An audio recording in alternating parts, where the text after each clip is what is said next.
dears, and welcome back to my corner of the internet. I'm Shannon, and today I've got another book talk video to share with you guys. And today we're going to be talking about Lisa Jewell's new book, The Family Upstairs.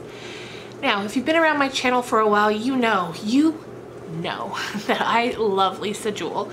I find her to be a really engaging storyteller. She writes absolute page turners. When you start one of her books, you know you're going to be flying through it because you need to find out what happens next. And this book was no exception. I finished it, I think, in 2 days. It kept me engaged the entire time. I think I might go so far as to say that this is so far my favorite book of hers. And how cool is that? Sometimes so many authors earlier in their career, they start out so strong with, you know, their best books, and then it goes downhill from there. Not so with Lisa Jewell. This is fantastic and I loved it. So let's talk about it. If you've seen one of my book talks before, you know I go through bit by bit what happens in the book. Now, so much happens in this book, there's no way I can talk about all of it. So we're just gonna kind of go from beginning to end. I do talk about spoilers, but don't worry. I will give you proper, sufficient warning before I do, because I'm not here to ruin any books for any people. So with that, let's jump on into it. So, oh, also, before we do, look how beautiful this cover is. I love the colors, I love the images, just very beautiful. All right, so The Family Upstairs is told from 3 different perspectives. First off, we meet Libby, who we learn immediately it's her 25th birthday, and she is getting news of an inheritance that has come to her. She's inheriting a house, and not just any house, a big, beautiful house that used to belong to her birth parents. Libby was adopted when she was about 10 months old, and the circumstances surrounding the adoption are really unique, really different, really scary. Back when Libby was a baby, she was found in the home she is now just inherited. In that home when she's found, are 3 bodies. 2 belonging to her parents and a 3rd body belonging to another man. She's found in her crib. She's healthy and well taken care of, but the only other people in the house are deceased.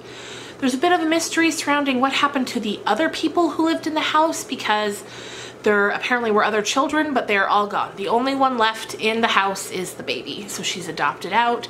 She lives her life, and now at 25, she got word she's inherited the house. You know, as she's getting more and more info about it, she's realizing that when she sells this house, she's gonna make millions of dollars. Or pounds, because Lisa Jewell is a British author and this takes place in England. The second point of view comes from a woman named Lucy. Lucy is, I'm guessing, probably in her early 40s, late 30s, early 40s. Yeah.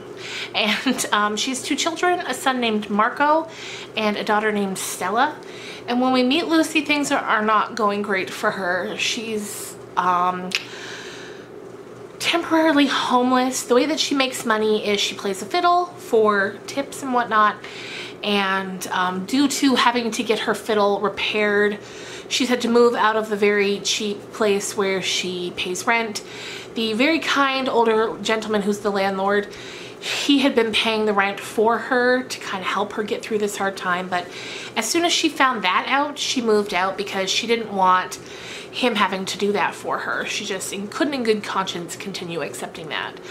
So now her and her son and her daughter are kind of just out on the street. While this is all happening, the son mentions that his father's in town. Now, Lucy and her kids, they're currently living in France. So the son mentions that his father is in town and he had seen him a couple of times at the school. And this makes Lucy feel really weird. She has a very strained relationship with Marco's father, whose name is Michael, and we get the feeling right off the bat that when they were together, it was a really bad, abusive relationship, and that's why she left him. But we also know that Michael's very, very wealthy, and when they first got together, he really just swept her off her feet, because when they met then too, she was very hard up, you know, playing the fiddle for money. So early on too, we also see that on her phone, Lucy gets a notification that says the baby turns 25 on this day. It's like an alarm. And so we know that she is connected to Libby in the first part of the story. So eventually what happens for Lucy is she goes to Michael and she asks, you know, she humbles herself and asks if she can have a little bit of money to get her fiddle fixed so she can at least be able to start paying rent somewhere. And then eventually she asks him for help getting passports for her and the children and their dog because she needs to go back to England because the baby has turned 25. So he says okay, and the reason she's asking him for passports instead of just going and getting passports is that she needs an underground way to get these passports because she's not using her legal name or her children's legal name, and she just needs to quickly and easily get out of there. And Michael has a lot of sketchy black market connections and can make that happen. So that is the second part, the second point of view. The third point of view comes in the form of flashbacks to 1988 through to like 1993. And we're getting these flashbacks from a boy named Henry. And he's telling us the story of what happened inside the house. And it's a lot for sure. So you start to piece together as you're reading that Henry, the guy telling us the flashback stories, and Lucy, the woman in France, are brother and sister, and that they're also siblings to Libby, that they were some of the children who disappeared when everything happened at the house. So as we're being told what had happened at the house, starting in 1988, somebody just kind of showed up at the house. And Lucy and Henry's parents, they had this big house. They were once very wealthy and now they're down on hard times. So the people that show up at the door, they want to shoot a music video in there. So they allow it in order to make some money. But then the people who have come to do that, they don't leave after. They're like, listen, you got this big, beautiful house. Only 4 of you live here. Like, could we stay here for a little while just until we get on our feet? And their names are Bertie and Justin. Which is all just really sketchy. Can you imagine just being like, yeah, sure, come live in my house. Strangers, I don't know. Now, as we go on, there are a lot of characters, I know, so this might get confusing. It's not confusing when you're reading it. At least I didn't find it to be at all. It's very easy to keep track of the characters. But I do recognize that as I'm telling you this, it might be a little difficult to keep track of everybody. So for that, I do apologize. So these two move in. Eventually, another family comes to also move in, and their names are David and Sally are the parents, and then there's 2 kids, Clemency and Finn. So now we've got all these people in this house. At this point, Libby the baby is still not born at this point. This is 1988. So they start living in this house, all of them together, so that's like 10 of them. And then as time begins to pass, things start getting weirder and weirder with what's happening in the house. David, one of the men who moved in, the final one with his family, he starts to emerge kind of as this really enigmatic, charismatic type man who's trying to get all of the people in the house to kind of live the way he wants. And as time goes on, it starts to take on a really cultish type vibe. Like, he starts telling everyone that they need to get rid of their worldly possessions because, you know, this world is so driven by materialism. You need to get rid of everything. You need to sell everything, get rid of the furniture, sleep on mattresses on the floor, which of course, you know, hearing it for yourself sounds crazy and you wonder how anyone would ever get swept up in that. But you know, how things like that work is they happen so slowly, little bit at a time, that I imagine you hardly even notice it's happening until it's too late and you're too deep into it to really do anything about it, which is what makes it so scary. So as time goes by, they're just all kind of taking roles in the family. Like Justin, he begins tending to a garden so they can grow a lot of their own foods. David makes them all be vegetarians, so they're only really eating vegetables and grains. And it just becomes really weird. And everyone, all of the women in the house seem to be falling for David. The mom, like Henry and Lucy's mom, her name was, I think, Marina or Martina. She's kind of infatuated with David. Birdie becomes infatuated with David, even though she's there with Justin from the band. And he just has this really creepy sort of hold over everybody in the household. But it's the children, like the teenagers, who are able to see through it a little more than the adults are. And some of them, you know, they start acting out a bit. Like Finn, he has a lot of weirdness going on with him, and Henry kind of starts falling in love with Finn. But Finn's not interested, and that makes their relationship really weird. And there's one point in time where they're out together, they sneak out of the house, and they're down by the river, and Finn starts getting freaked out with how Henry keeps staring at him and pushes him into the river. And, you know, Finn eventually drags him out and he's fine, but it could have been quite the catastrophe. So then we're constantly just shuffling back and forth between the points of view. We see Libby coming to the house with her lawyer and checking it out. She gets the feeling that someone's been in the house, and that worries her a little bit, weirds her out, but you know, whatever, she goes on about it. Then her lawyer gives her an article that was written not too long ago about the house and about what happened in it, and she decides she's going to contact the journalist who wrote this article and see if he knows anything else that wasn't in the article that could maybe help her piece together her past. And they get together, and he kind of tells her, you know, I don't really know much other than what was in the article, because that's the whole thing. Like, it's really weird situation. Nobody really knows what went on there for sure, except the people that were there, but they can't be contacted. They just kind of disappeared into thin air. And that would be like all the teenagers. Henry, Lucy, Finn, and Clemency. They are just all kind of gone. And then on Lucy's end, we see her. She is going back to Michael's to pick up the passports. He says, I've got them, come and get them. And she's going there very reluctantly. She leaves her kids back at the apartments where they're staying. She's finally gotten enough money to get back in those apartments. And she goes to Michael's home very reluctantly because she knows he's going to want something in return for what he's done for her. And she knows that most likely that's going to be something in the bedroom that he wants. And when they were married, he was very physically abusive. He would hit her. He would force himself on her when she was not interested. And so she goes there, she's like, okay, I'm just gonna do it and get these passports so I can get my family out of here and back to England. So when she's back at his house, even though she went there knowing this was what was gonna happen, and she was ready for it, he still gets rough and violent with her. And, you know, in her mind, she's thinking, it wasn't supposed to be like this.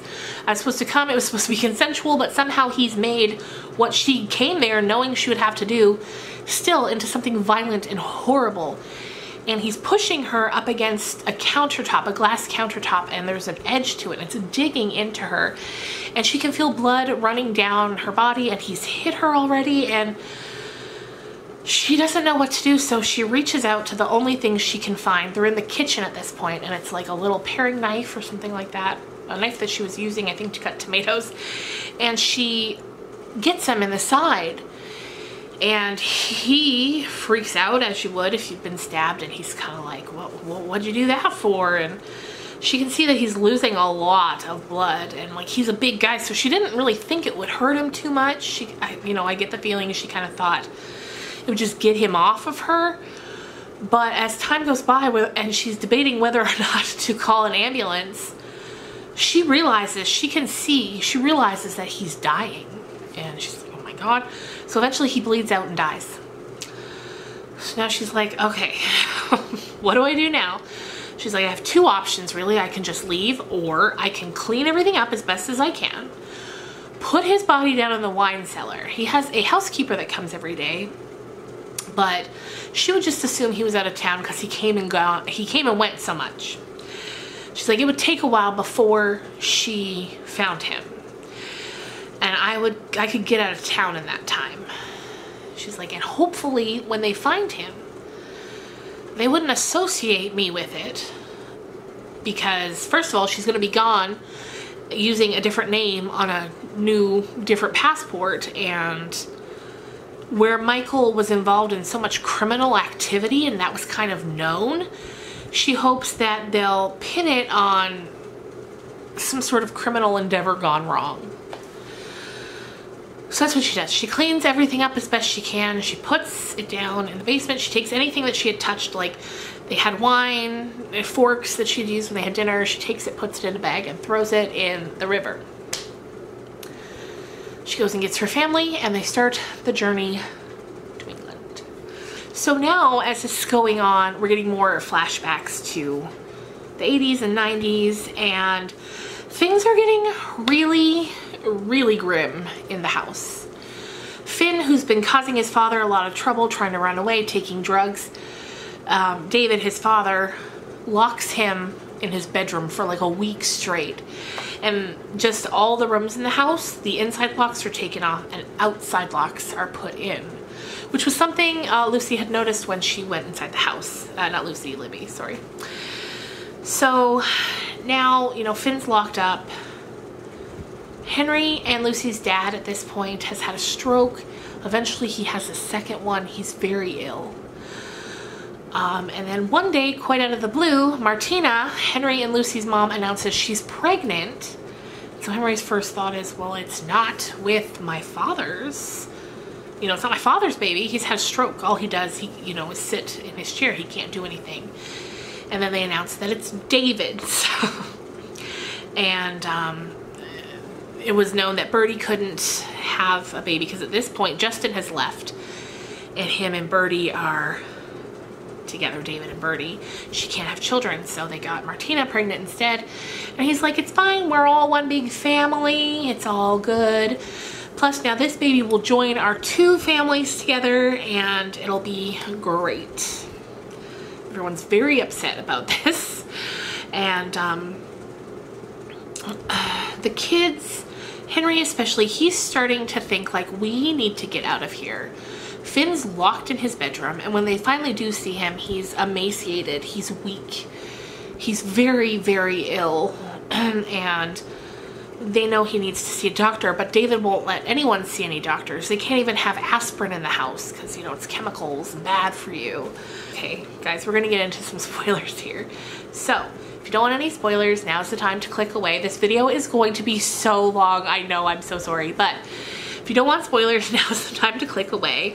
I would 100% recommend this book if you like mysteries with a bit of like, I felt like a bit of suspense, definitely. I was on the edge of my seat the entire time I was reading this.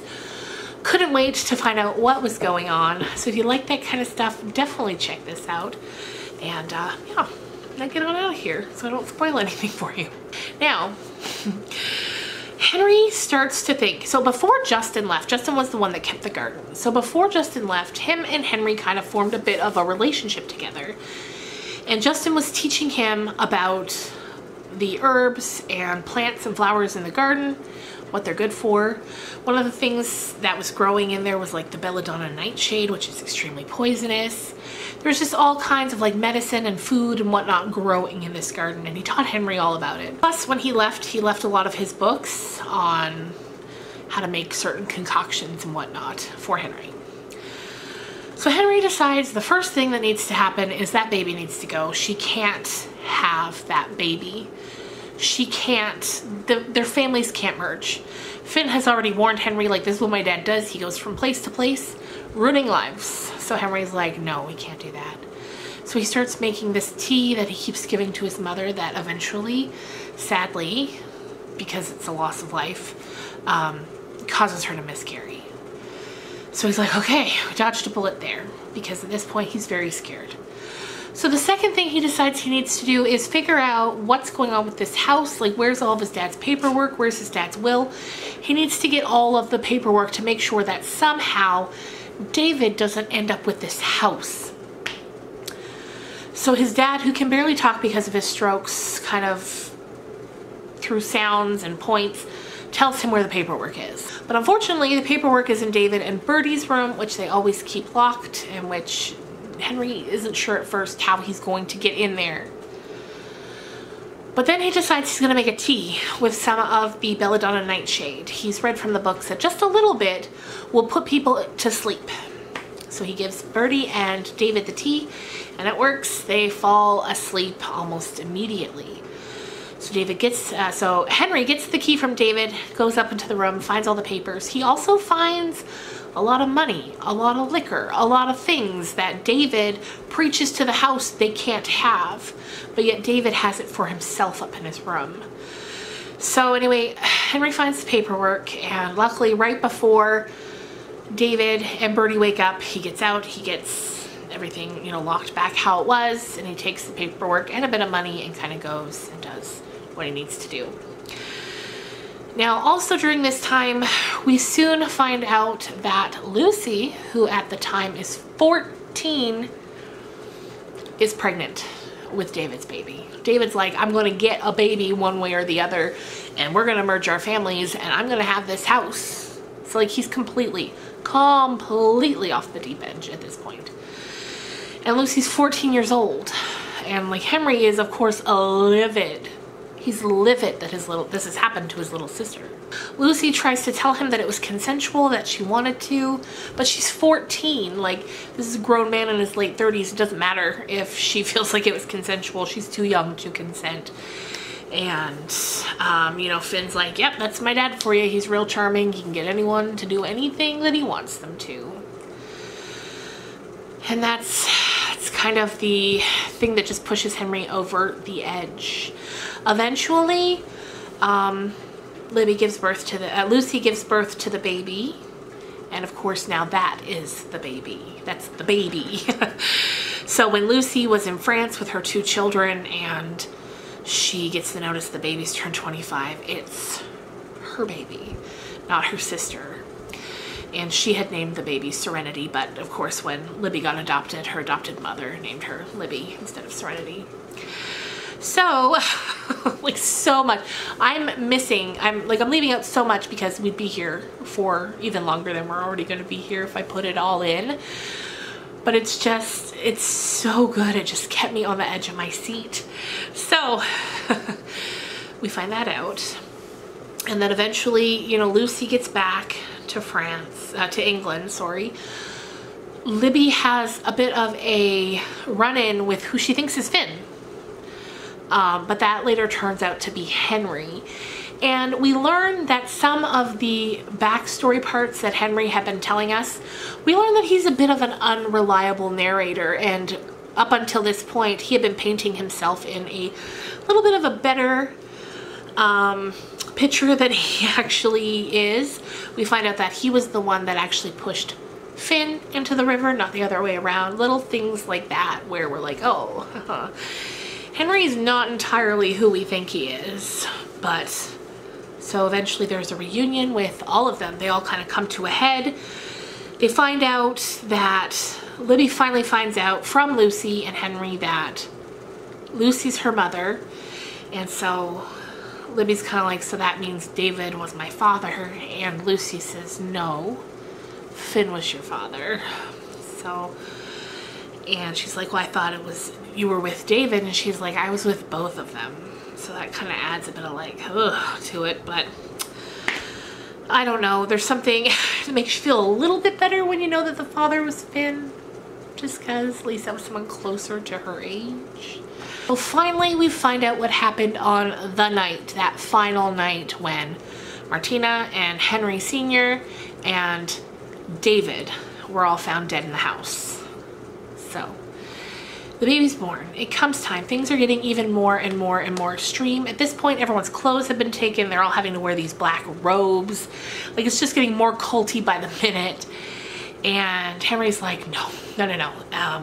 And Lucy and Henry are trying to decide, like, Finn is very ill. He needs to see a doctor.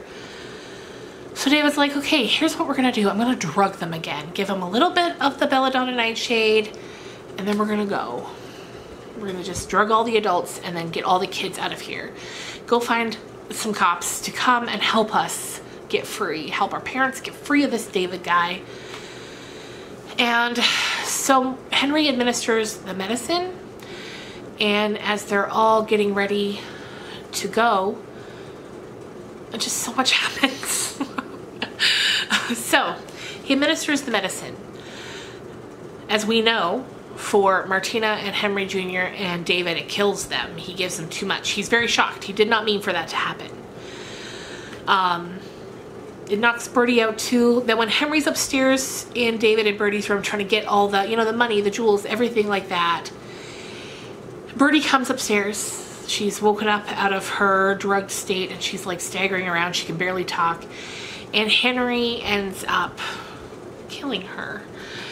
And Lucy's like, oh my God, like, it's just a lot's happening. So Henry decides that they need to get rid of Birdie's body because obviously something bad has happened to it. They'll leave the other three because it'll look like what it was, which is a cult. It'll look like maybe a suicide pact or something like that. So Henry goes in. So first of all, Clemency, Finn's sister, she's gone. She took off when all of this started happening. And they went to go dump some things in the river. Clemency, no shoes, she just runs. Don't blame her, she's off to find her mom. Because at one point, David's wife, Sally, once he was being with everybody else, she left. And she's been trying to get her children, Finn and Clemency as well, but she hasn't been able to yet. So Clemency, she pieces out, she's gone. Henry goes back, he unties Finn, and he lays with him, and he says, you know, we're gonna get you some help. Henry falls asleep. When he wakes up, Finn and Lucy are gone. So now it's just him in this house with the baby. So he feeds her, takes care of her for a few days.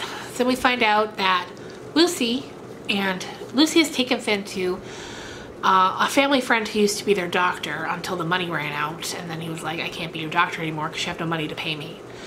So she brings Finn there. He says, you know, he's very malnourished, dehydrated, all of this. He's like, I'm gonna run some tests. I'm gonna hook him up to some liquids, get him hydrated again. He says, you know, you're not doing great either. So he hydrates her as well. By the time it's deemed that they are well enough, Lucy goes back to the house to get the baby, but it's too late. The cops have already been there. The baby's gone. Because what happened was after a few days, Henry's like, okay, I gotta get out of here because these bodies are gonna start getting real nasty. So he goes, leaves the baby, leaves a note, and calls the police anonymously, pretending to be a neighbor. So at that point, Lucy and Finn, the doctor who they went to, he has family in France. So he, to help them out, sends them over to France to live with this lady. But over time, Finn kind of breaks off and Lucy loses track of him. And that's kind of how they've all been. And now they're all reunited. Libby decides she's going to split the money 3 ways between herself and Lucy and Henry. Even though Henry doesn't really need the money, he's become very wealthy of his own right. But Lucy, as we know, she definitely needed it. And we're kind of left with the feeling that now they're going to have a bit of a family. And then right at the very, very end, we get another chapter from Henry. And he was the one who, of course, gave us the flashback chapters. And he kind of says, you know, the reporter that Libby had spent time with, he has some news. He comes and he tells her that, you know, I tracked down Finn. He's working as a tour guide somewhere overseas. So Libby and the reporter, whose name I think is Miller, they're gonna go and see him. And Henry hears this and he's like, you know, in his mind, in the chapter we're reading, like, he fell in love with Finn when he was very young, as we know, and he's never really loved anybody the same since. And it just becomes, we get one final insight that the reason Finn was getting so sick was because Henry had been poisoning him. But he thought he was giving him a love spell from the book that Justin had left behind. It was supposed to be like a concoction that would make Finn fall in love with him, but instead it just made him weaker and weaker, but Henry kept giving it to him. And so at the very end, Henry says, you know, room for one more to Libby and Miller who are going to go find Finn and talk to him, and then that's where it ends. And I just loved it so much. It was so good. It was, I mean, I know hearing me tell it in a small amount of time, it might sound a bit crazy and all over the place, but it really isn't. It's so well done. It's a really fun read. So if that sounds interesting to you, definitely check it out. Let me know in the comments down below if you've already read it, and if you did, what you thought of it. And yeah, I hope you guys have a fantastic weekend, and I will see you on Sunday with day 1 of Vlogmas. Bye guys.